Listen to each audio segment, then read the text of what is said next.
about it. We got to talk about the elephant in the room, Gordo. And I don't mean to put you on the spot, but Canadian MMA, brother, it's been fucking just like, flooring out recently. We have the minus 2,000, dropped the ball on Contender Series. That's a tough one. I thought she was going to do well. Didn't go the way that we expected. But then Kyle Nelson over the weekend. Tough run of it, man. Tough run of it. Is this the girl to get us back on track with Canadian WMMA? I'm, of course, talking about the opening fight on the card, guys. Corinne Laframboise. I hope that I didn't butcher that pronunciation. Our guy Gordo is going to come through with something much cleaner, much more nice. But she's taking on a Nicolle Caliari.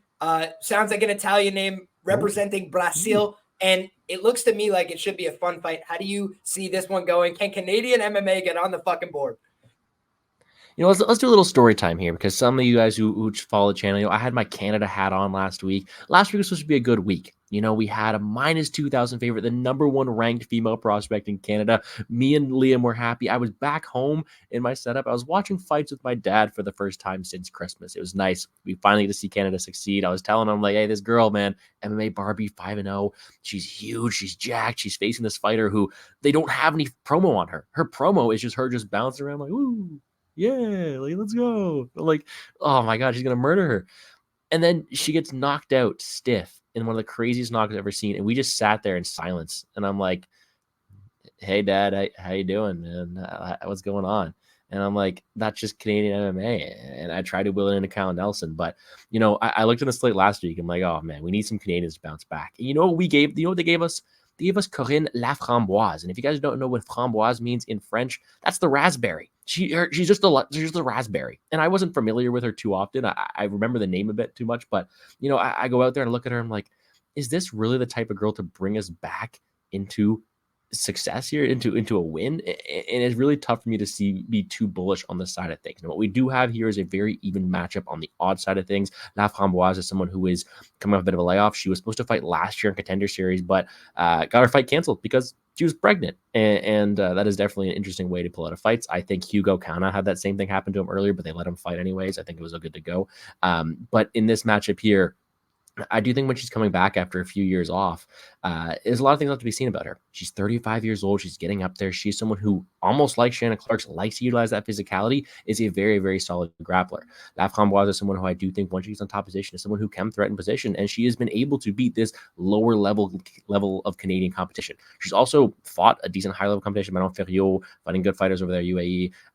She's been up and down with the level of competition, but what she has shown is a solid level of competition, a solid ability to fight on the ground. Her opponent here, Nicolle Caliari, is someone who we don't have the same amount of tape on. I think it's harder to go out there and really see her full skill set, but looks like a solid striker, able to go out there, utilize some technicality. I think he's going to be the crisper striker of this matchup, because Laframboise is kind of stiff on the feet, is able to be hit in certain spots here, but someone who has been controlling the map before, someone who has to work on that ground game, but someone who does seem to be the younger fighter making improvements. At the end of the day, after a long-winded breakdown, I do think that Laframboise could, of course, have a ton of success on the mat. That's her path to victory. I do think she could lay in control time, threaten some submissions down there. At the end of the day, despite my Canadian biases, I might go against her here. Caliari is someone who I can see making more improvements.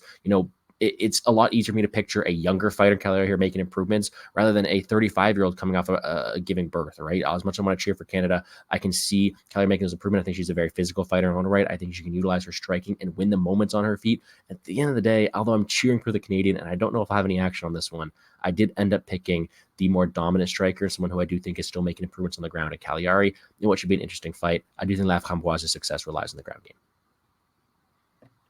There you have it. So the Canadian, not extremely bullish on the Canadian. However, I think that you referenced where she could have success here, which is the ground game. I do think she's very competent in terms of her ground game. I talk about some things that differentiate people that have success with their jiu-jitsu and MMA and people that don't. One thing is anchoring yourself when you go for arm bars, triangles, things like that. Otherwise, you end up looking like Joe Selecki or one of these guys that gets picked up sideways, slammed on your head, and then you're on a meme for a while. Not ideal, right? So you need to have these ways to stop people from slamming you. Defense is, paramount, right? And I saw that from her when she's working through these positions. She's very patient. She had a girl in an armbar for like 15 minutes, just like, all right, I'll break it again. I'll rip it this way. I'll go this way, back to the triangle. She just seems very fluid in her transitions on the mat. As for her striking game at 35 years of age, coming out of the great White North, I'm not sure I'm extremely bullish on that. aspect of her game. So perhaps that's where the Brazilian will have her success here. She's a little bit greener, but definitely has a little bit more athletic upside, I would reckon, in this one. Pierce, how do you feel about this matchup, my brother? Do you think Corinne Laframboise has a chance here? No, I don't really know who's gonna win this one, and it's lined about how I feel this fight should go. I mean, both these girls are awful grapplers off their back. Bryn probably is the one that's gonna have grappling success here because that's kind of her game, whereas you get to the clinch, find the trip takedowns, which could be a bit concerning because Kalari is really bad off her back. She'll elect to just throw elbows off her back than try to work up, but I don't know. You said she's coming off a pregnancy. She got that triangle choke in her last win. Maybe that triangle ain't gonna have the same squeeze like it used to have. But yeah, I don't know. I really can't get a good read on this fight. I see some people playing the under, but I mean I don't know how the under. I guess the under probably hits if it's a Corinne sub. I guess Kalari does have a striking advantage, so maybe she can find a KO. But I tend to lean that, like, in this fight that I expect a lot of grappling. It's either Laframboise by submission or you can just play a GTD line just because it's women's MMA and we're getting about 50% on the odds there. Yeah, that's an interesting shout for sure. I do think that the Caliari girl looks like she has pretty good ground and pound to me, which is the one downside I would think there is number one. I wouldn't be surprised if she took the fight to the mat at some point, which could put her in danger, but also just seems like she likes to work out of that top position. And also, I think some of her better wins, if I'm remembering correctly, what's the name of that girl? It was the Itzel Esquivel fight.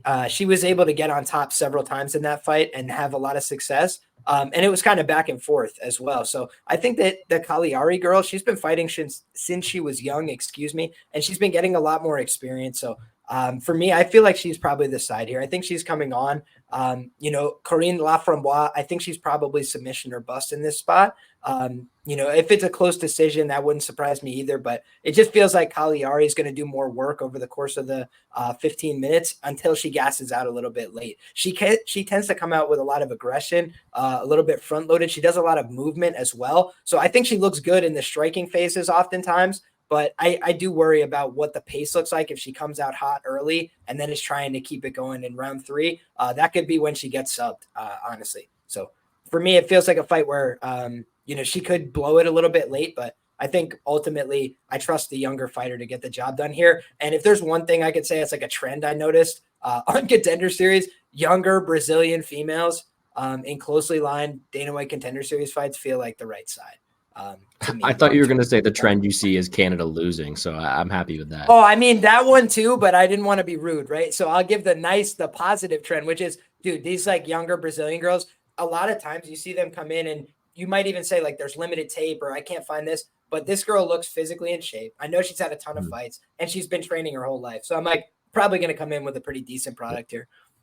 One last thing I want to say on this fight real quick. I That's am a good cheering question. for I'm cheering for a Canadian win. I'm cheering for Laframboise here. I really am. And I do think that if you get a better market on some more local stuff here, where you're able to get a better line of some Laframboise submission, I do think she could have some ground success. I do think it's her path to victory. But when we're going out here, like saying my typical gun to my head picks, I see Caliari going out there making more improvements. I see her winning the moments in the striking. And I don't think that the 35-year-old coming off of pregnancy, even though having a ground game, is able to justify that price tag unless she's dominating there, which I don't see happening all too often.